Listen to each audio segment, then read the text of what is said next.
Coleção Clássica Marvel 10, o Espetacular Homem-Aranha Volume 2. Essa aqui é a coleção da Panini, que a Panini está lançando aí, que reproduz as primeiras histórias da fase assim inicial da Marvel, que realmente fez a Marvel estourar, que é quando o Stan Lee estava à frente de boa parte das revistas. E aqui, um dos grandes percussores do estilo Marvel de fazer história de quadrinhos, que realmente revolucionou os quadrinhos de herói e eventualmente fez a DC, que era a grande empresa de quadrinhos de herói, ficar atrás da Marvel.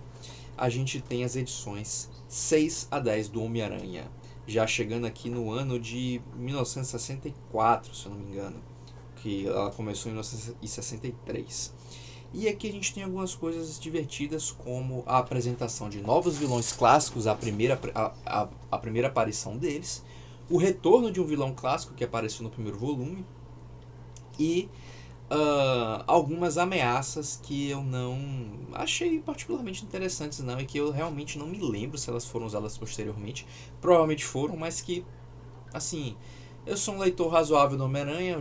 A coisa que eu mais li foi X-Men, mas o Homem-Aranha eu li bastante coisa também, e eu não me lembro de algumas das ameaças que aparecem aqui. Mas tudo bem, vou falar meio que na ordem. Primeira edição, a gente tem a introdução do Lagarto, um dos vilões clássicos aí do Homem-Aranha, que inclusive aparecia no desenho. E é uma história bem divertida, em que o Homem-Aranha precisa não só derrotar o Lagarto, mas na verdade curar o Dr. Connors, o Dr. Curtis Connors, que teria bastante influência na vida do Homem-Aranha, e não só seria um vilão, mas também um aliado nele futuramente. E com isso começa uma tendência que eu achei bem interessante, que na verdade existia, mas é que o Jonah Jameson ele começa a ser cada vez mais usado aqui. Ele já estava sendo usado nas últimas edições, desde que acho que da edição 4 ou 5 do Homem-Aranha, embora ele já tenha existido anteriormente nas primeiras edições. Mas aqui eu sinto que o Stan Lee ele estava colocando o Jameson cada vez com mais destaque, o Jameson sempre aparecendo, interagindo com o Homem-Aranha e realmente criando algo que não existe em todas as outras HQs, que é um elenco de personagens em torno do protagonista, que são constantes. Por exemplo, no Thor, a gente tem apenas a Lois Lane, não, acabei de ler o nome da mulher, a Jane Foster e o Odin nas primeiras edições. Enquanto que no Homem-Aranha a gente já tinha o Jameson, a gente tinha a Tia May, a gente tinha o Flash Thompson, outros amigos da escola do Peter Parker. E isso vai aumentando e sendo usado de uma forma que eu achei muito mais interessante do que no Thor, ou no Demolidor, ou no Capitão América, porque realmente vão trabalhando esses personagens e criando uma vida para Peter Parker fora do heroísmo, e também trabalhando esses personagens, e avançando esses personagens, e não só utilizando eles para expor o interesse romântico, coisa e tal. As interações que a gente tem aqui com o Jameson são bem interessantes, criando uma história entre o Peter Parker e ele, que vai evoluindo, vai sempre se repetindo aquele negócio do Jameson querendo sacanear e do Peter Parker dando a volta por cima. Mas eu sinto que vai criando uma relação entre os dois personagens, e também entre o Peter Parker e o pessoal da escola, eventualmente, de forma muito melhor do que acontece no Thor, pelo menos no primeiro volume que eu li, ou no Demolidor, principalmente no Demolidor. E, enfim, seguindo aqui a revista, a gente tem também o retorno do Abutre, que foi um vilão que apareceu, se não me engano, ou na primeira ou na segunda edição do Homem-Aranha.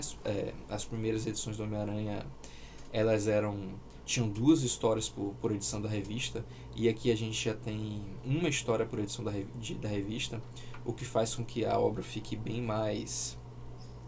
As histórias fiquem com mais coisas, mais detalhes, o despertador tocando. Mais detalhes, mais reviravoltas, mais coisas sendo definidas, e eu achei que isso foi uma mudança importante. Algumas edições do primeiro volume já eram assim, mas aqui praticamente todas foram assim. Eu acho que talvez tirando uma, que eu vou comentar. E assim, a gente chega em um vilão que eu achei bem chato, que é o Cérebro Vivo. É basicamente um computadorzão, um robô computador, que ele tem a função de... ele calcula muitas coisas, ele consegue responder qualquer pergunta que façam a ele. E alguém pergunta pra ele quem é o Homem-Aranha. E nisso o Peter Parker fica em pânico. Que caralho, o robô vai dizer pra todo mundo que eu sou o Homem-Aranha, isso não pode acontecer. Só que pra época tá um negócio engraçadinho, mas eu eu que trabalhei com computador, e provavelmente qualquer pessoa que tem um pouco de noção de computadores hoje em dia sabe que com um computador que não está ligado à internet, que não recebeu dados específicos sobre aquilo, mesmo um computador ligado à internet teria que fazer todo um processo de análise de Big Data para ter uma coisa relacionada a isso, mas o cérebro vivo não tinha condições nenhuma de dizer quem era o Peter Parker. E no fim das contas ele não chega a dizer, na verdade, porque ele dá um resultado e tem que ser traduzido esse resultado. E o Peter Parker pega esse resultado e destrói esse resultado antes dele ser lido. Uns bandidos invadem a escola, meio que quebram um robô que fica louco, o Homem-Aranha aparece para salvar. Além de ter uma briga entre o Peter Parker e o Flash Thompson, que o Peter Parker dá um soco no Flash Thompson e o Flash Thompson desmaia nessa. É uma cena legal. Mas acontece a coisa típica do Peter Parker, porque o Peter Parker vai dar o soco e o Flash Thompson olha pro lado por causa do que o robô tá aparecendo e acerta o Flash Thompson. Aí a galera, pô, Peter Parker, você bateu no Flash Thompson quando ele tava distraído, seu molenga. E aí todo mundo continua nessa de ficar achando que o Peter Parker é meio molenga, mesmo ele tendo derrotado o Flash Thompson com a persona dele de Peter Parker. E no final, né, tem o resultado do robô nunca é traduzido, que ele traz um resultado em números, não é nem binário, é em números lá. E aí eu gosto de pensar que tipo, o robô ia dizer, olha, não tenho como dizer quem é o Peter Parker, quem é o Homem-Aranha, porque me faltam informações. Só que aí, como todo mundo naquele alvoroço, o Peter Parker achando que ia acontecer dele ser revelado, e aí ele vai lá e faz isso tudo, só que na verdade nem teria risco. Eu gosto de pensar assim, embora é provável que na época a ideia das pessoas não fosse essa. E essa edição é uma edição que é dupla, que na verdade tinham duas histórias numa revista só, embora a segunda seja bem pequenininha, que é o Homem-Aranha encontrando novamente o Quarteto Fantástico. A gente está no segundo volume do Homem-Aranha e nos dois volumes ele se encontrou o Quarteto Fantástico. E aqui começa-se a criar a rivalidade e a amizade entre ele e o Tocha Humana, que viram dois grandes amigos no universo Marvel. E aqui, basicamente, o Homem-Aranha ele não tem perigo. O Homem-Aranha chega num lugar e vê o Johnny Storm cercado de garotas, se dando bem, mostrando os poderes dele, divertindo o pessoal, se divertindo, e o Homem-Aranha, não vou deixar esse cara se dar bem assim não. E é pura inveja mesmo. O Homem-Aranha chega lá e começa a zoar o John Storm, começa a brigar com ele, meio que sacanear o John Storm. Não é uma briga séria não, meio que um ou outro mostrando os poderes para tentar ser mais esperto que o outro. E aí a história é basicamente isso. No final aparece o Quarteto Fantástico e o Homem-Aranha vai embora retado, reclamando do Quarteto Fantástico, e o pessoal do Quarteto Fantástico, apesar de tudo ele é um bom garoto, uma coisa disso. E ele deixa um coração de teias para a Sue Storm, flertando com a Sue Storm. Então é uma edição que eu acho bem divertida.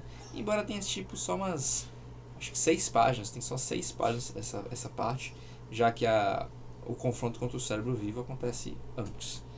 E na edição seguinte a gente tem o surgimento do Electro. A gente já viu aqui surgirem vários heróis clássicos do Homem-Aranha, desde a primeira edição. Camaleão, Abutre, Electro, Lagarto. Pô, e teve outros que eu não tô conseguindo me lembrar agora, na primeira edição. Porque a primeira edição era cheio de vilão, mas que eu não tô conseguindo me lembrar agora todos. Mas eu lembro desses 4 que eu acho que são os 4 mais importantes. Embora ainda tenha aí alguns vilões importantes para aparecerem no Homem-Aranha, que é o Rhino, por exemplo, o Shocker, que ainda não apareceu, o Escorpião ainda não apareceu, e principalmente o Duende Verde, né, ainda não apareceu. O Duende Verde, que acho que é o principal vilão do Homem-Aranha, ainda não apareceu. Algumas pessoas vão dizer que é o Venom, mas eu acho que não. Eu acho que o Duende Verde é o Nemesis do Homem-Aranha. E o Venom, na verdade, ele só vai aparecer muito depois. Só vai aparecer na década de 80, se eu não me engano. Então ainda teria muita coisa para frente para mostrar. Enquanto que o Duende Verde vai aparecer em breve, se não me engano. Embora não aqui. E na última edição dessa revista a gente tem o Homem-Aranha enfrentando os Executores, que é uma galera estranha, um pessoal de uma máfia, que eu realmente não sei quem são esses caras, não me lembro de ter visto eles. E na verdade eu acho que sempre que o Stan Lee criava personagem de máfia aqui, ele criava uns personagens muito feios mesmo.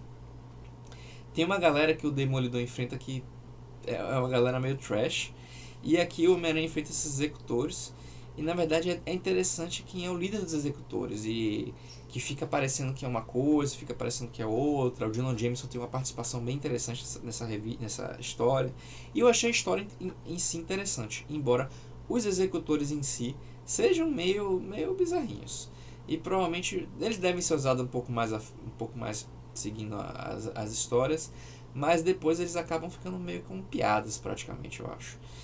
E aqui a gente vê o motivo do Jonah Jameson odiar o Homem-Aranha. Ele fala sozinho no escritório: será que estou predestinado a sempre ser feito de idiota pelo Homem-Aranha?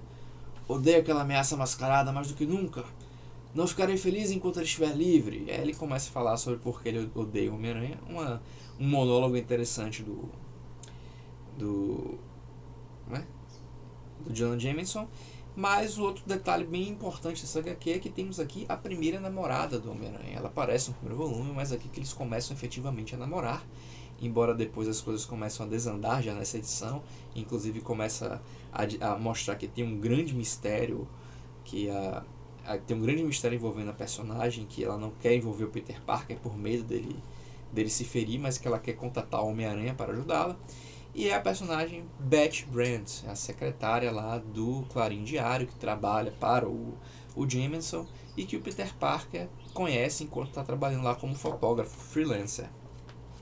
E muita gente esquece que essa é a primeira namorada do Peter Parker, e no futuro do Homem-Aranha ela teria na verdade muita pouca influência na história e perderia muito destaque frente a Gwen Stacy, que mesmo depois de morta é sempre mencionada, e Mary Jane, que eventualmente vem a se casar com o Peter Parker e depois descasar por causa de um acordo com o diabo e depois casar de novo, se eu não me engano, ou ficarem de rolo, coisa do tipo.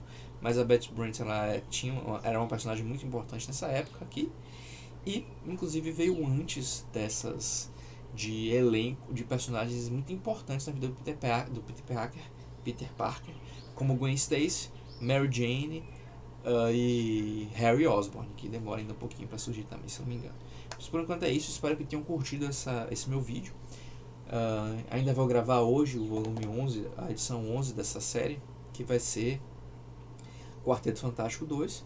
E espero que tenham gostado e continuem aí seguindo não só esses vídeos que eu estou soltando da coleção clássica Marvel, mas também vídeos de outras revistas e livros e tudo mais. Então é isso, e até a próxima.